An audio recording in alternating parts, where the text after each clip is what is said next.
छात्र नमस्कार।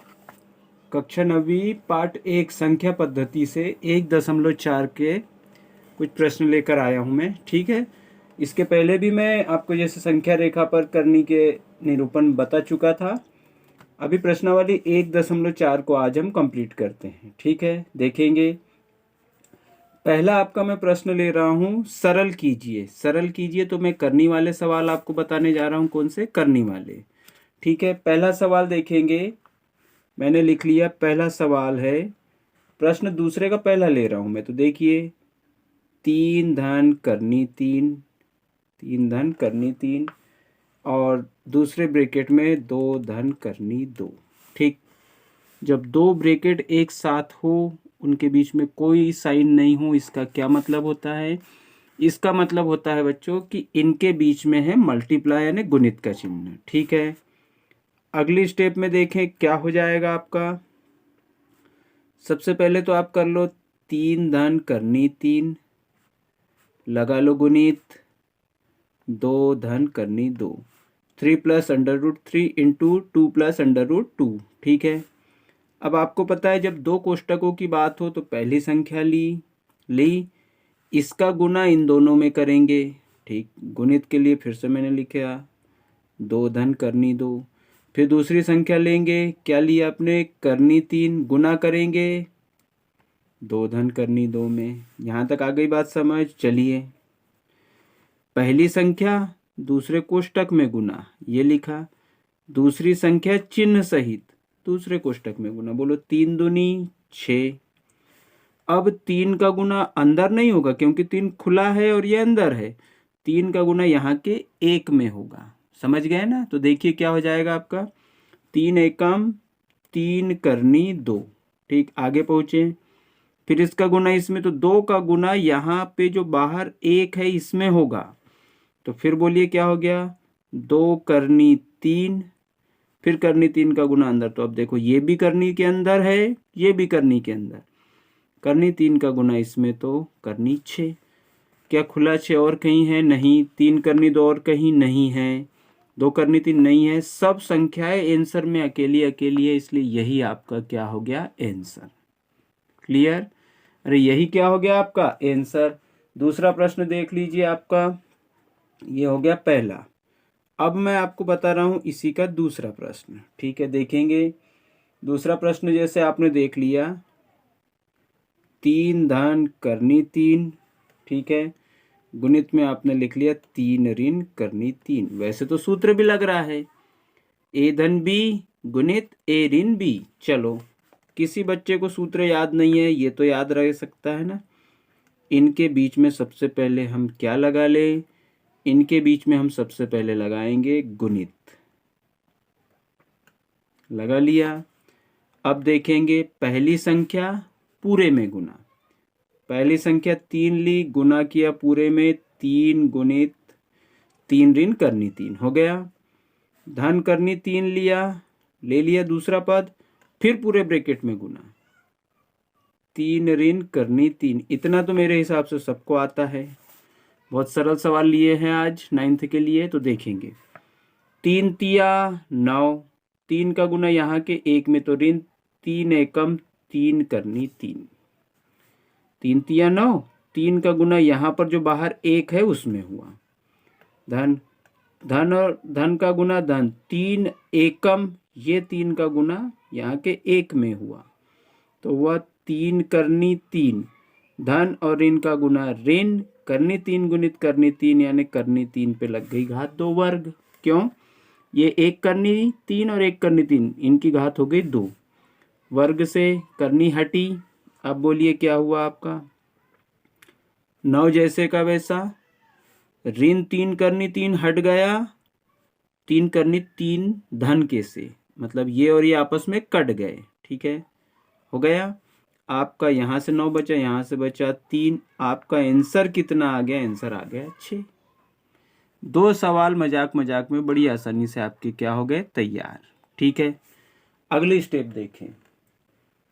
तो ये हो गया आपका कौन सा? व्यंजकों को सरल कीजिए, ये वाला। ठीक है, और मैं इसके सवाल बता दे रहा हूं।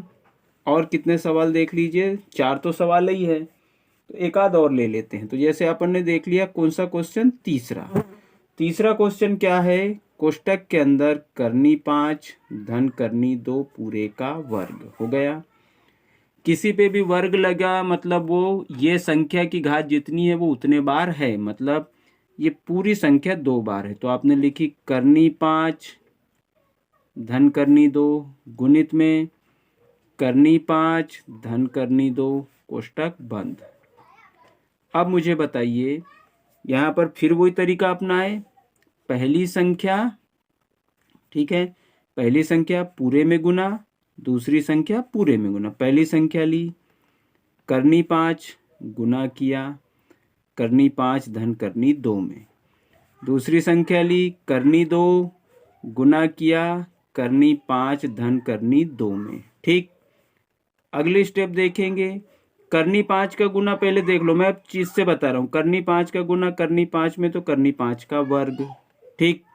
करनी 5 का गुना इधर तो 5 दूनी 10 हो गया। फिर आगे बोलिए, फिर 2 का गुना, दोनों अंदर है, ये भी अंदर है करनी की, ये भी, इसलिए इनका गुना हो रहा है, 2 पंचे 10। फिर देखो पहले आपने गुना किया इसका, इसमें आया, फिर इसका आपने गुना किया इसमें तो ये आया, फिर इसका गुना किया इसमें तो ये आया, इसका गुना किया इसमें तो अब आएगा आपका 2 पंचे वो करनी 2 का वर्ग। ठीक, जहां जहां वर्ग है वर्ग से करनी कट गई। ये आपका 5, 1 करनी 10 और 1 करनी 10 कितने करनी 10, 1 और 1 2 करनी 10 धन का 2। ठीक, अब ये खुली वाली संख्या है, जुड़ जाएगी, 5 और 2 हो गया 7 धन 2 करनी 10। ये हो गया आपके 3 सवाल। ठीक है, प्रश्नावली 1.4 के दूसरे के 3 बता दिए। अब चौथा प्रश्न तो मैंने पहले ही बता दिया था, संख्या रेखा वाला। अब है पांचवा प्रश्न, एक और प्रश्न देखिए, हर का परिमेयकरण।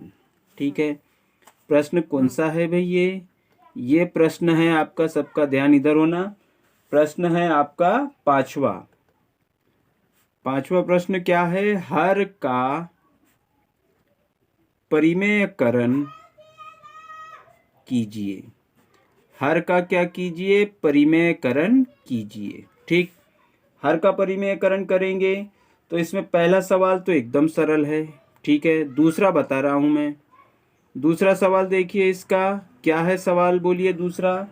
ये है 1 के बटे में करनी 7 ऋण करनी 6। ठीक, 1 के बटे में क्या है, करनी 7 ऋण करनी 6। ठीक है, अगले स्टेप में देखिए क्या लिखा आपने लिखा हर का परिमेयकरण करने पर, आपको पता है ऊपर वाली अंश नीचे वाली हर, तो हर को परिमेय बनाना है, परिमेय मतलब अंश बटे हर वाली। ठीक है, ये संख्या आपकी जैसी की वैसी, करनी 7 ऋण करनी 6, गुणित लगाया।